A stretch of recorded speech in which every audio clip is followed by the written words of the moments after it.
Siapa saja yang memberi kontribusi pada agama ini saya hormat. Tapi kalau ngeritik bukan berarti kebencian, karena tadi ada sisi yang kita harus ngomong untuk menjaga kestabilan jalannya hadis syariah. Misalnya saya dengan Pak Yusuf Mansur hormat, saya dengan siapa saja dengan Ustadz Abdus Somad, dengan UAS, saya hormat. Tapi ada sisi yang kita harus ngomong, karena banyak ustadz yang nggak terkenal tapi juga ikut memberi kontribusi agama ini.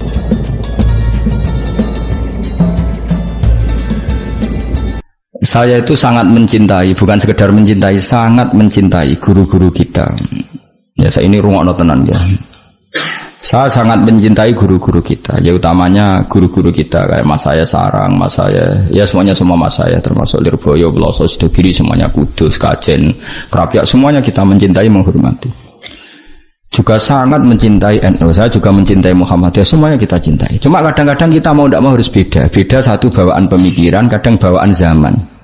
Nah karena beda itu kita ngeritik, tapi ngeritik kan sebetulnya di hal itu saja, apa? Di hal, kemudian orang menyimpulkan ngiranya dalam semua hal.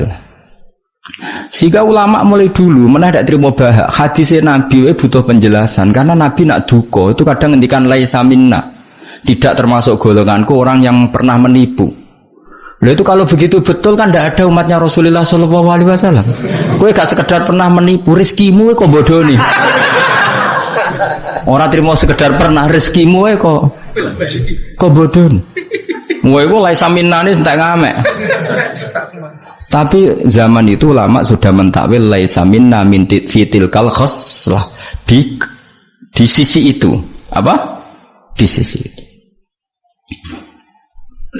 Misalnya kita beda dengan Wahabi, saya sering kritik Wahabi, tapi dalam hal yang saya kritik saja, dalam hal yang lain kita setuju. Misalnya tradisi mereka menghormati sahabat, kita setuju. Tradisi mereka merumah Masjid Haram, kita setuju. Tradisi mereka menghafal Quran, kita setuju. Tapi ada tradisi yang kita tidak setuju. Misalnya mereka sering nggak pati hormat sama ma'asirun nubuwah, tempat-tempat bersejarah. Jadi jangan kira kita, jadi kalau kita ngeritik ya di hal yang kita kritik saja. Itu pun karena kadang bawaan zaman, bawaan versi, bawaan tradisi. Terus kamu simpulkan, misalnya kamu simpulkan, Gus Bak benci Wahabi ya enggak juga. Dalam hal yang kita tidak cocok, yang kita cocok ya cocok. Kayak tadi misalnya Sayyid Muhammad tuh kalau ngarang kitab, meskipun beliau beda dengan Wahabi, kalau muji ya biasa, dalam hal yang sama, apa dalam hal yang sama, karena mereka bermakna. Ya misalnya nyun sewu, misalnya pengajian umum, saya juga suka dari segi syiar, dari segi apa? Syiar. Tapi ada hal-hal yang memaksakan, itu mesti saya kritik. Wong karuan kiai cilik ning desa kok pengen pengajian akbar. Akhirnya panitiane door to door 2 wulan sedurunge pengajian. Angger wong ditari. Tapi kalau sudah levelnya memang pondok besar, buatnya besar, keuangannya besar, itu kan memang enggak berat. Tapi kalau yang desa-desa sampai pengajian gede, 2 wulan atau 3 wulan oleh door to door itu. Nganti agar wong dijalukin apa? Sebab. Padahal kampung situ enggak butuh pengajian besar karena wong butuhe cek mabadi fikih. Lalu apa ngundang kiai level apa? Nasional. Tapi karena panitianya yang angkuh. Ya seperti ini harus dikritik, tapi bukan berarti kita membenci, karena ya ada sisi baiknya. Misalnya nah nyimpulkan rezekinya gitu. Misalnya ada orang alim soleh ketemu wong ayu di jalan tanya, saking pundi mbak, saking beriki. Sebetulnya ini murni hakul jar, karena tetangganya dia takok. Berarti muamalahnya hakul jar. Terus wong alime ya terbatas. Oleh delok ora kok ngarep ngisor nganti dhuwur sak kadare. Terus bareng ruhin roh, oh nak ngono jagoan mbek wong ayu ku oleh. Wong aku tahu ketemu wong alim ya jagoan mbek wong ayu. Nah itu jenenge kesimpulan. Kan terus sakarepe dhewe jenenge nyimpulno iku sakarepe. Jadi saya ulang lagi ya, ini sebagai napa kita niru Rasulullah sallallahu alaihi wasallam. Wong mukmin kabeh kudu salimus sadri, napa salimus terus selamat dadan. Kula hormat sama semua orang se-Indonesia yang memberi kontribusi pada agama ini, saya hormat. Cuma bawaan kita beda itu dalam hal itu, apa dalam hal itu. Ya misalnya gini, nyuwun sewu, misalnya saya dengan tokoh-tokoh besar itu yang saya sebut itu saya hormati semua. Dengan tokoh yang kita mungkin cara zahir beda, kita hormat. Cuma mau tidak mau memang kita kadang kritik, tapi itu bukan bawaan kebencian, bawaan tadi kondisi, napa? Misalnya gini nyon sewu ya. Saya tetap menghormati semua siapa saja memberi kontribusi pada agama ini. Baik yang terkenal maupun tidak, yang tersembunyikan namanya maupun tidak. Saya sampai sekarang masih punya adat sowan kiai-kiai yang enggak terkenal tapi memberi kontribusi pada agama ini. Saya hormat. Tapi yang tidak terkenal juga punya sisi negatif sebetulnya. Karena orang enggak bisa mengakses karena enggak. Yang terkenal punya sisi positif yaitu syiar. Tapi resikonya biasanya terkontinu, terrutinkan hanya ngomong-ngomong ketika ada acara besar. Tapi hariannya kurang bagus biasanya karena fokus apa? Ya fokus kebesaran tadi. Kalau yang kecil biasanya hariannya bagus, bikin madrasah, bikin diniyah, tapi nggak mudah diakses karena nggak terkenal. Ya itu bawaan manusia plus Sallallahu Alaihi Wasallam, didikan Kanjeng Nabi. Saya hormat sama tokoh saya termasuk tokoh negara. Saya hormat siapa saja karena tetap menjaga kestabilan menjaga apa? Meskipun dalam banyak hal kita beda. Ya kadang beda itu kadang kita ngeritik. Itu bawaan ulama dulu Zakaria Al-Ansori itu ya ora cocok kok Imam Suyuti.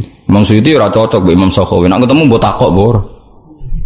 Ya ulama dulu biasa satu kurun itu saling enggak bertanya karena fokus ke dunia masing-masing. Misalnya tradisi kita kalau ngaji Quran itu ya yang ditanyakan sanadnya dulu. Tradisi mereka tajwidnya dulu misalnya, atau tradisi mereka itu makna dulu. Kita tidak tahu. Misalnya tradisi di India. Tradisi di India itu anak kecil itu kalau ngaji bersamaan dengan maknanya. Meskipun kecil. Dalam sisi itu bagus India. Tapi Indonesia enggak. Indonesia lebih suka makhrajnya dulu. Yang tentang fikihnya ada paket lain, ada paket. Terus kalau tradisi keluarga saya, meskipun keluarga Quran itu anak kecil ya nggak disuruh ngapalkan Quran. Bapak saya nggak pernah nyuruh saya ngapalkan Quran, tapi setelah bisa baca kitab, ya baru disuruh ngapalkan. Ada yang enggak, yang ngapalkan dulu biar apa? Otaknya masih jernih katanya. Ya macam-macam, semuanya baik. Dan kita saling kritik. Ngeritik karena tadi nak cacilik langsung ngapal lo, kadang najis gak roh sopan santun. Yang fatalnya lagi kadang akidah Ahlussunnah wal Jamaah gak ngerti. Jadi ahli lucu kan akhirnya hafal Quran tapi akidahnya tidak Ahlussunnah karena gak pernah dikenalkan Ahlussunnah. Tapi sisi baiknya karena masih kecil gampang apa? Hafal, kemudian orang tuanya niat benain akidah Ahlussunnah. Ada yang sebaliknya dibelajarkan Ahlussunnah dulu baru ngapalkan. Mungkin sisi negatifnya mungkin deh. Nak isu teke tuwek-tuwek ngene iki kan. Kowe gelem mesti ngapal Quran setor wae aku. Nak rawat ini di akhiri wal asri. Amma yatasaalun anin nahfil azim wa apa. Innalil muttaqin. Lalu sering nampa setoran wong tuwek-tuwek lucu-lucu. Wong tuwek-tuwek sing ben mati husnul khotimah kadang Gus kula wis tuwek tapi kepen setor Quran mbek jenengan. Tahu tak turuti. Rata-rata orang jus wis nyerah. Dereng enten sing langkai 2 jus, kadang yang nyerah wis setruk, kadang yang mati macam-macam lah. Apa ya teke wong tuwek iku beda ya. Padahal maca. Tapi saking gelam jare piye. Dadi ini lafate ku aneh. Mau menak maca fam bajasat fancus bulan. Wasama idatil khubuk diwaca khibuk mbah. Sebab lereni mbah teman pusing kula Mas.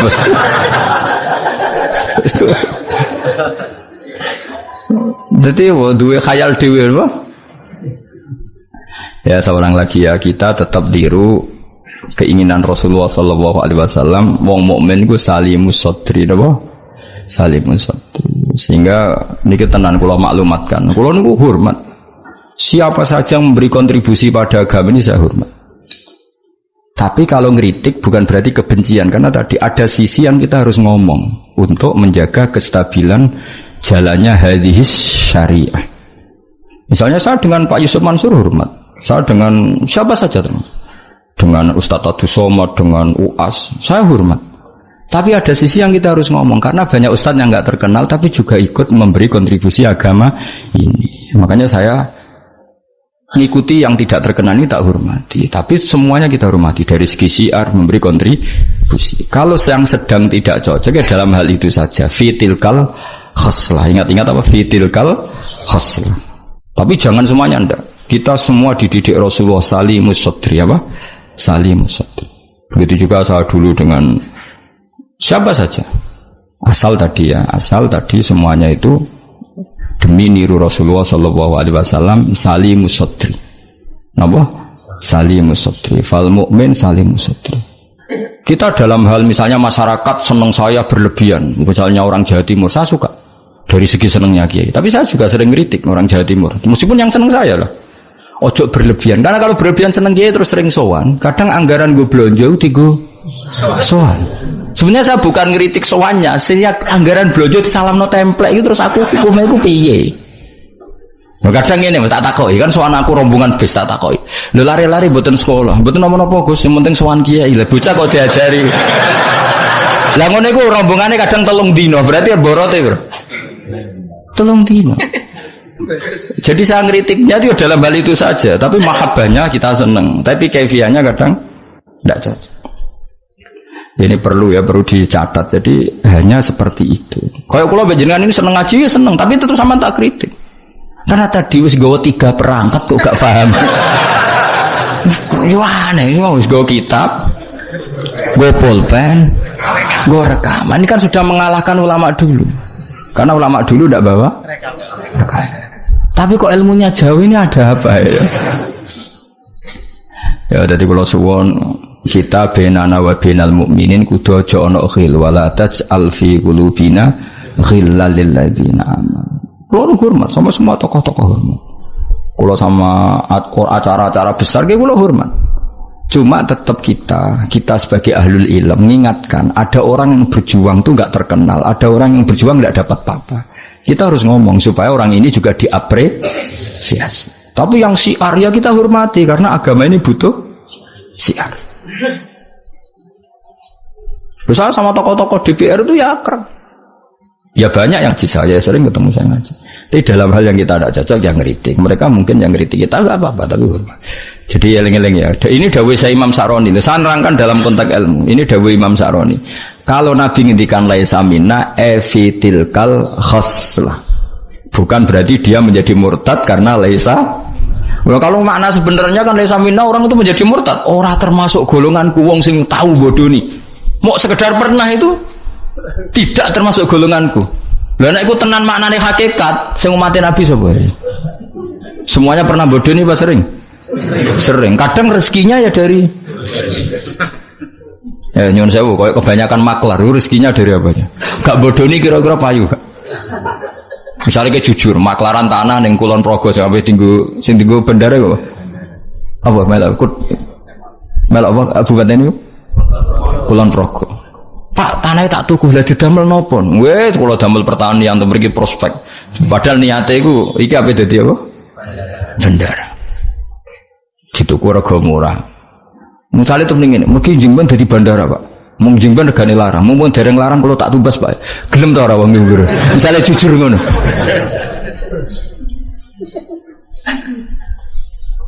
Misale ana wong sponsor umroh. Ayo umroh ning Rasulullah. Ben aku sugih, mergo nek ana umroh aku sugih. Gak payu umroh. Tapi nek muni ngene, wong kudu kangen Nabi, kangen Ka'bah. Wong ora kangen Nabi Ka'bah. Carane kangen yo umroh. Mandidi, sing jujur mbek sing rapati jujur. Gak jawab bae kira-kira wae. Mandidi.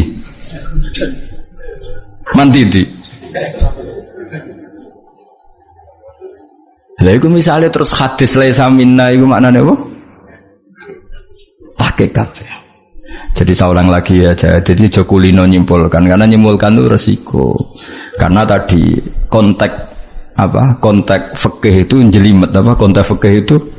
Jadi misalnya ada orang alim soleh ketemu perempuan cantik, bawaan tonggo takok. Ini kan sebetulnya memang termasuk istisna dimaklumi.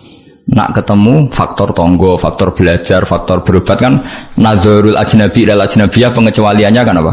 Muamalat, berobat, syahadah, ya ada beberapa lah. Tapi terus nyimpul loh, oh ternyata jagoan wong ayu iku oleh. Dan justru wong alim nyaman nak jagongan mbek wong ayu di depan umum. Nak wong ra alim kan malah seneng nak dhewean malah keliru dul. Kowe nak duwe tangga ayu, ajene malah lumayan jagongan di depan umum dul. Mergo Nabi malah pantangane layak luwan rajulun bimroaten ora. Ojo ning nang dalan Mbak konangan wong. Ya malah sing apik sing di depan umum. Mergo ora ngarah macem. Ayo ke jagungan mbek wong ayu ning perapatan di depan umum ambek dhewean berduaan ambek ndi? Gak usah takok ambek elek ndi. Musa-musa wong salah paham iki repot. Elek sing dhewean, malah apik sing umum. Mergo Nabi pantangane layak keluar narojulun bimroate. Dong ya. Apik ndi? Elek ndi? Ya kan ya sok nang ketemu dajjal bodoh iki ya apa? Kowe rotine apa? Rotine entekno terus ombene entekno terus mak kon kafir. Grah ngono. Tenak muni. Lha iki rotiku wis kadung mbok pangan, rotine pangeran. Bocah ora tau ngaji tauhid ngono.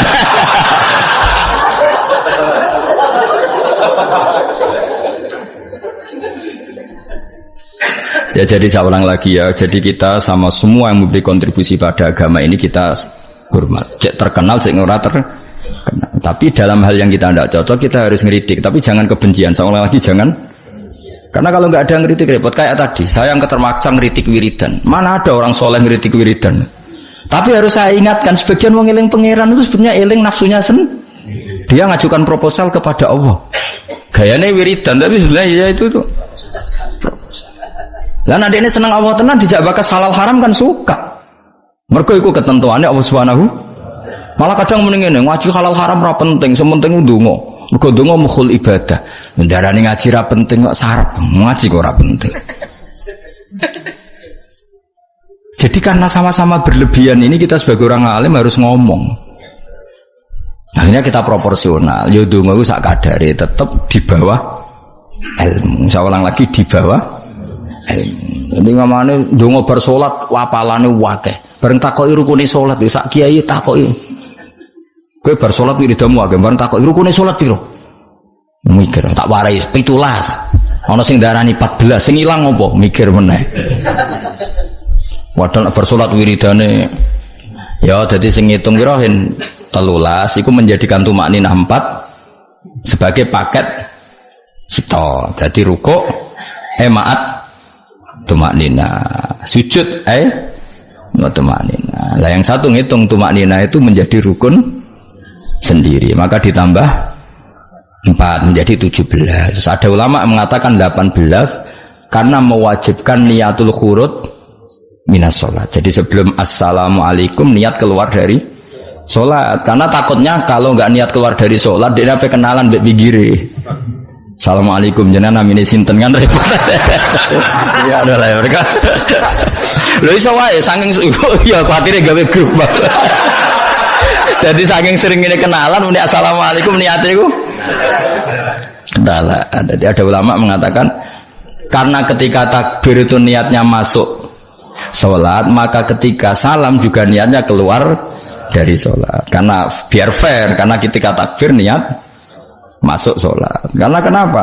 Yang bisa membedakan kalimat-kalimat thayyibah dengan yang lain adalah niat. Coba kita kaget sama orang, Allahu Akbar, wah Merapi saiki metu apa gimbale. Kita kaget apa-apa ya bilang Allahu, supaya membedakan kalimat Allahu Akbar untuk takjub, untuk kagum dengan sholat, maka Allahu Akbar diniati. Begitu juga salam ini menjadi kalimat adat untuk kenalan gawe grup. Paham ya? Nara niat khawatir niat kenalan, maka harus niat. Paham ya?